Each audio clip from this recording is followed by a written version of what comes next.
आपल्या शरीराविषयी अशा अनेक गोष्टी आहेत ज्या आपल्याला आश्चर्य करणाऱ्या असतात। अशा अनेक गोष्टी आहेत ज्या अनेकांना माहीतही नाही। जाणून घेऊयात या गोष्टी। आपल्या शरीरात रोज 1 लिटर लाळ तयार होते। लाजून हसणं ही निसर्गानं सजीव प्राण्यांमध्ये फक्त मानवाला दिलेली देणगी आहे। कित्येक वेळा आपला मेंदू जागेपणाच्या तुलनेत झोप येत असताना अधिक ऍक्टिव्ह असतो।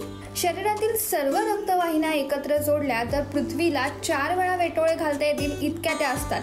आपल्या शरीरातून संतपणे प्रकाश उत्सर्जित होत असतो जो आपल्या डोळ्यांना दिसतच नाही। सर्वसामान्यपणे मानवाच्या नाभीत 67 वेगवेगळ्या प्रजातींचे बॅक्टेरिया असतात। नवजात बाळ हे 1 महिन्यांचं झाल्यानंतर त्याच्या डोळ्यातून अश्रू येऊ लागतात आणि सर्वात आश्चर्य करणारी गोष्ट म्हणजे मानवाचं हृदय संपूर्ण आयुष्यात 300 कोटींपेक्षा जास्त वेळा धडधडतं। मानवाचे डावं फुफ्फुस उजव्या फुफ्फुसापेक्षा 10% लहान असतं, तर कोणत्याही प्रकारची माहिती आपल्या नसांमध्ये ताशी 400 किमी वेगाने प्रवास करते।